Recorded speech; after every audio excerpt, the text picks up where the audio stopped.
लाडकी बहीण योजना सुरू केली, अतिशय क्रांतिकारी योजना, लाखो बहिणींना त्याचा फायदा मिळाला। आणि एक आमदार या नात्यानं मी माझ्या घाटकोपरमध्ये जवळपास प्रत्येक घरामध्ये फॉर्म भरून घेतले। अध्यक्ष महोदय ऐका अध्यक्ष महोदय, नाही तुम्ही पॉइंट ऑफ इन्फॉर्मेशन देताय का? हो पॉइंट ऑफ इन्फॉर्मेशन।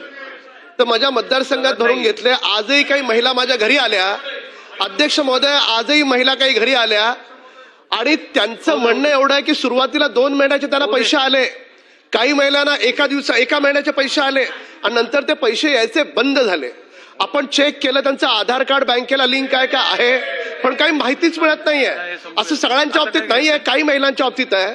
तर माझी शासनाला विनंती आहे की महाराष्ट्रातल्या सगळ्या महिलांना, लाडक्या बहिणींना हे कळावं की ज्यांच्या अकाउंटमध्ये पैसे येत नाहीयेत तर कुठली तरी अशी वेबसाईट असावी की ज्याच्यावर नाव टाकलं तर तिला पैसे येणार आहेत, न येणार आहेत, न येत आहेत तर काय कारण आहे, तिला तिचं कारण कळलं पाहिजे।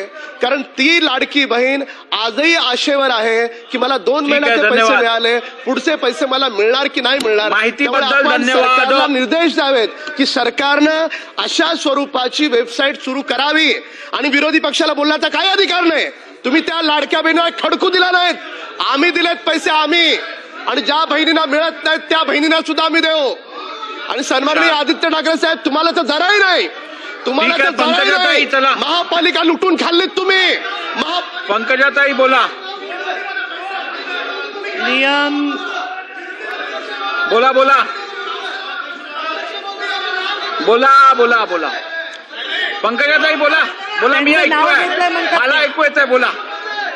त्यांचं महाराष्ट्र विधानसभा आता विषय वाढवू नकात, ठीक आहे। निवेदन पटलावर ठेवण्यात आले। त्याचं नाव कशासाठी घेतलं मला माहित नाही। सन्माननीय सदस्य जे बोलत होते ती वस्तुस्थिती आहे। अनेक महिलांना वाटतं की त्यांना फसवलं गेलेलं आहे, कमी पैसे मिळतात बँकेच्या खात्यांमध्ये, त्यांची नावं कापली जातात। मी तर त्यांचं अभिनंदन करत होतो की एक वस्तुस्थिती त्यांनी हाऊस समोर आणलेली आहे। तर एवढं चिडण्याची काय गरज होती? आम्ही सगळे तर त्यांचे अभिनंदन करत होतो की महिलांची फसवणूक ही लाडकी बहीण योजनेत कशी होत आहे, ठीक, हे त्यांनी लोकांसमोर आणलं।